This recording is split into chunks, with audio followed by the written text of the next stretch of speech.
Hey class, Mr. Carlon here. So before we begin, let me just talk about what we're going to work on and why we're going to work on it, okay? Last week I sent out a flip grid and I asked you to tell me how much you knew about these two terms, the active voice and the passive voice. And I asked you to tell me on a 1, 2, or 3 scale how familiar you were with these two terms. 1, you've never heard of the term before, or the terms, you don't know what they mean. 2, you've heard of these terms before, but you're not sure what to do with them. And number 3, you've heard these terms, you know what they mean, and you know how to identify them and categorize them, and you know how to use them, okay? And most of you said 1, some of you said 2, and no one said 3, okay? So I really want to make sure that we understand what this means moving forward. I've spoken about this in my class, but I've never really explained what it meant. But I think we're at a good point now in the semester where I can explain it and you'd understand it. Another reason why this is important to learn is because when you go into your English classes moving forward, you're almost going to exclusively write in the active voice. All your teachers are going to tell you to write using the active voice. Sometimes you can write in the passive, but usually it's not encouraged, it's actually discouraged in academic writing, and we want you to be strong academic writers. So I'm going to show you how to write using the active voice. Okay? So, let's go ahead and look at these two sentences here. Let me read them to you first, and then we'll talk through them a little bit. So the first one reads, the choir sang the national anthem. Second sentence reads, the national anthem was sung by the choir. If we visualize this, we might see a large group of people singing the national anthem.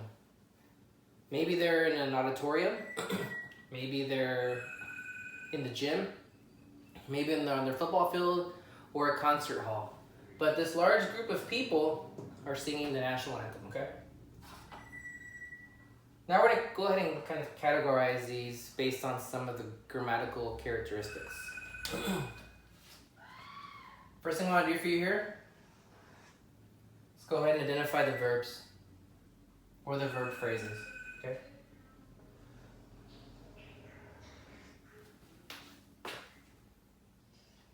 And let's go ahead and identify the subject in both sentences.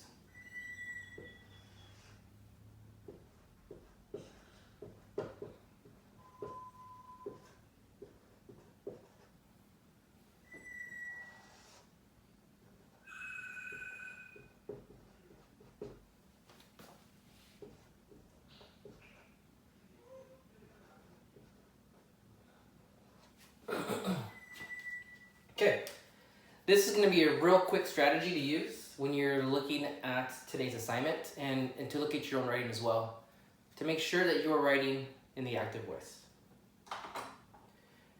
The first sentence here is, the subject is at the beginning of the sentence. And this is how I showed you how to write all year, okay?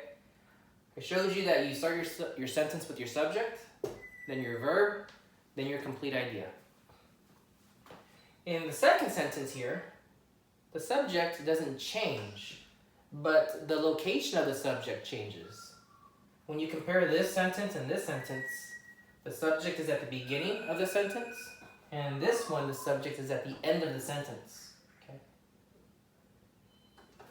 Another difference here is that we use the simple past of the verb sing. S-I-N-G. I'm just going to write it right here so you can see it. Sing,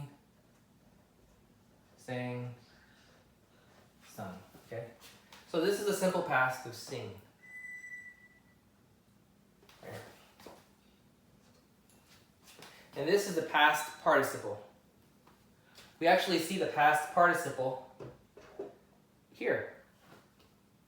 If you remember from the other video I made where we talked about the perfect tense, you don't use the simple past when you use the perfect tense. And you always use an auxiliary verb, have or has. Well, in this case, we're going to use an auxiliary verb, was, and our past participle, some. And there's some different ways that I can show you whether or not this is a past participle, but for right now, let's just trust that it is, okay? The reason why this is important is because we have two words here that create a verb phrase versus one here. And it's followed by a preposition, the preposition by, okay? So I'm just gonna, right. It's important to know this because this section of the sentence helps us quickly look and see whether or not we have a passive sentence. If you see an auxiliary verb, am, is, are, was, were, and the verb does not end in an ing, it's probably going to be a passive sentence, okay? Probably going to be a passive sentence. And then you have to ask yourself, what's my subject in the sentence? Who is doing the action? Who is singing? The choir is singing. So who is it? The choir. And what are they doing? They're singing.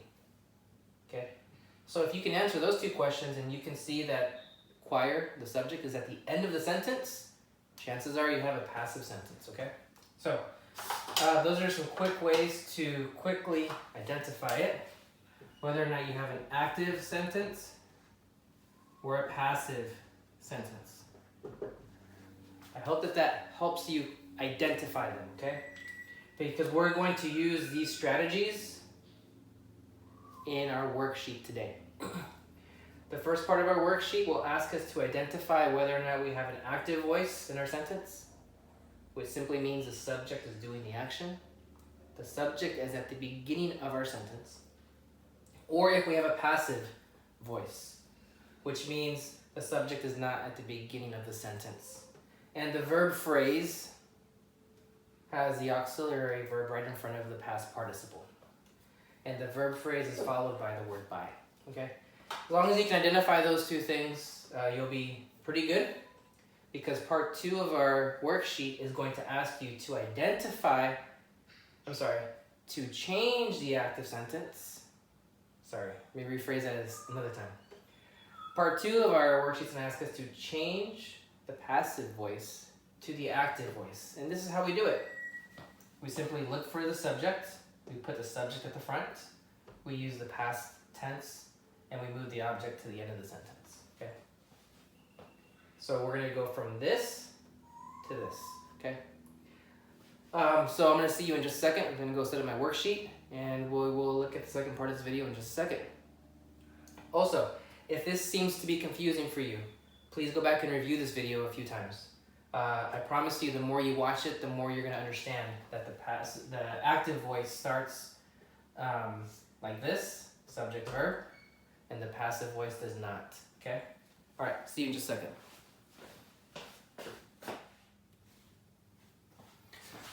Okay, class, so here we go with the second part of our video. The second part of our lesson. So we're looking at using and identifying active voice and passive voice. Okay, so for the first part of this activity, this worksheet, we're simply going to go through and identify whether or not these sentences are written in the active voice or passive voice by identifying characteristics of each one, okay? And then for part 2 of this, we're going to change sentences that are written in the passive voice to the active voice. And I'll show you how to do that towards the end, okay? But first, let's go ahead and go through. This first part here just gives you a definition of each one. An active voice is a sentence using active voice is when the subject performs the action. And when there's a sentence in the passive voice, it's when the subject does not perform the action, okay? For part 1, let's go ahead and read the instructions and identify our sentences, okay? So for our directions, it says, read each sentence Decide if the underlined verb is written in active or passive voice. Write AV for active voice and PV for passive voice.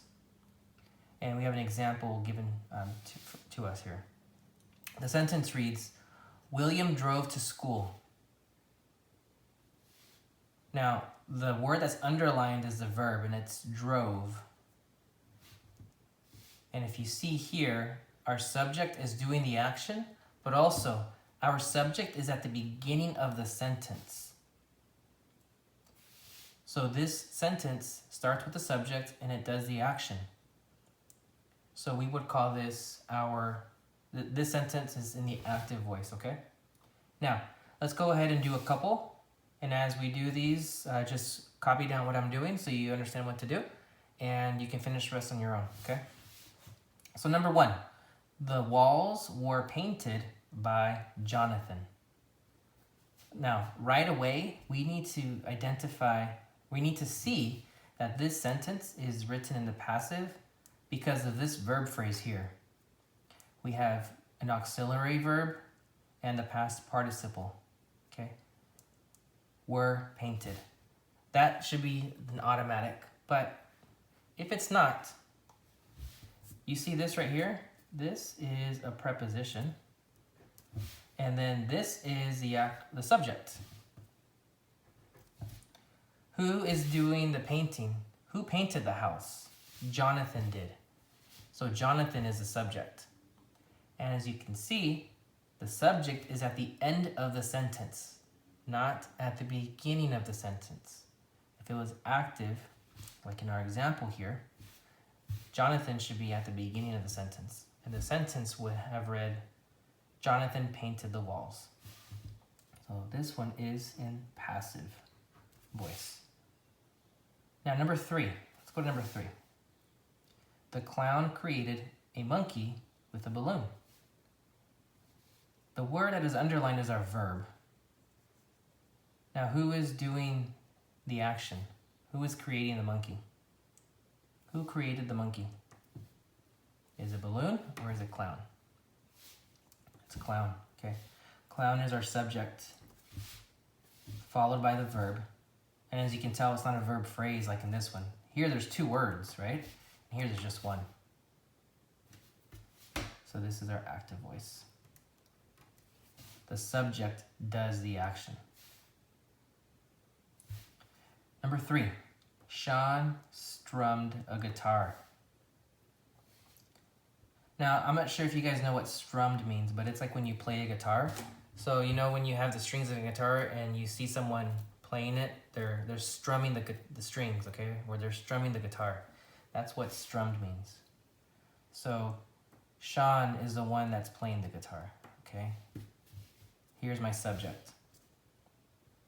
And it is the beginning of the sentence, so it is active. Shawn is doing the action. All right, so let's go ahead and I think we're good with that one. I think you guys should be able to do the rest of them following these patterns here, okay? You have one that's written in the passive. We can tell that it's passive because of the verb phrase and that the subject is at the end of the sentence, okay? Let's go to the next one. So part 2. This one is going to be tricky, all right? Read each sentence and then rewrite each sentence in the active voice. Read each sentence, then rewrite each sentence in the active voice. And our example is, this is written in the passive. The bike was ridden by Bobby. We need to change this. This is our subject here, and it needs to go at the beginning of the sentence. And we need to change this verb phrase to the simple past, which means we're changing this. And it goes in this order. Bobby rode the bike. This is an irregular verb. That's why it can be tricky, okay? So let's go ahead and see if we can do this. If we can make our sentences in the active. Which means, just so you know, the subject of each of these is at the end of the sentence. And we need to make sure they go to the beginning of the sentence, okay? So, let's go to number 1. The campsite was cleared by my father. let's go ahead and identify our subject. The subject in this sentence is my father. So automatically, put it right here, my father.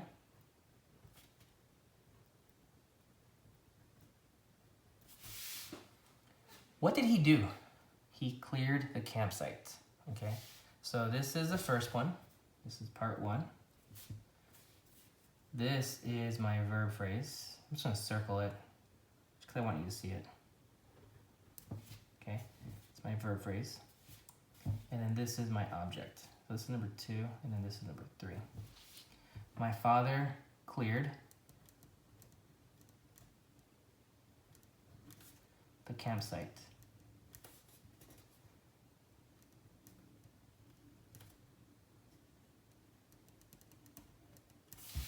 Okay. Now, what do you guys know about clearing campsites? If you're trying to visualize all this means is that the person's father cleaned up where they camped. Okay, he took out all the trash, he took out all the tents, he broke them down, put them in the car, put everything away. He cleared the campsite. But if you can see here, everything's written backwards in terms of the parts of the sentence: subject, verb, object. Let's see if we can do the same thing.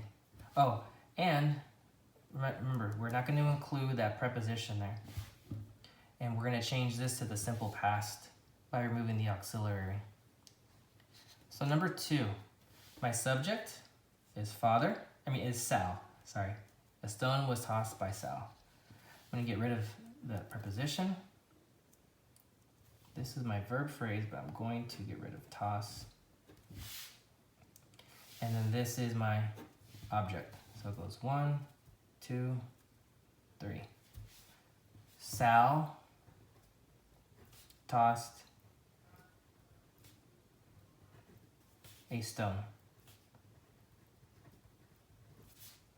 That's it. Who did the action? Sal did the action. What did he do? He tossed, which means he threw something, okay? And what did he throw? He threw a stone.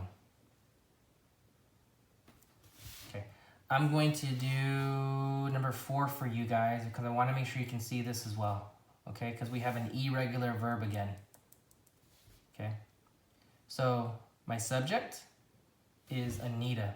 The sentence reads, the story was written by Anita. So, simply put, Anita wrote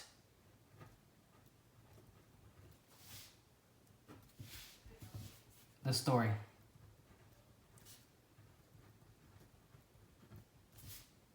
Simple as that, okay? 1, 2, 3. The reason why I chose to do number 4 for you was simply because we had an irregular verb here, and I wanted to make sure that you wrote it correctly. If you were to have written this way, Anita written the story. We know that doesn't make sense. Anita written the story? No. Whenever you use the past participle, it needs an auxiliary verb needs to go in front of it, okay? So let's just get rid of that, because that's not correct, and write it correctly. Anita wrote the story. I'm going to have you do 3, and then 5 through 10 on your own on this one, okay? So again, just to recap, we are looking at writing sentences, identifying the active and the passive voice in our sentences. Active voice simply means that the subject is doing the action, just like in this one. The clown is creating. Shawn is strumming. Okay, and this one, William is driving. All right, so we know the subject does the action. If we have a sentence that's written with passive voice, we know that the subject does not perform the action in the traditional sense where it's subject, verb, object, okay? So I hope this is clear enough for you that you can at least identify active voice versus passive voice. And this part helps you rewrite sentences that are written in the passive voice and rewriting them into the active voice. This is going to be a very important skill for you to master. A lot of students make this mistake when they write academic essays, and we want to make sure that when you are in those classrooms that you are writing confidently, and more importantly that you're writing in the active voice as much as possible. Okay, thank you so much for paying attention, watching along. If it's confusing, please play back the videos a couple times to see if you can identify that pattern that I'm showing you in both activities. And if you still do not understand it, please send me a message and I can schedule a time to talk with you and help you understand it a little better. All right? Thanks so much, and I will talk to you later. Have a good day, guys.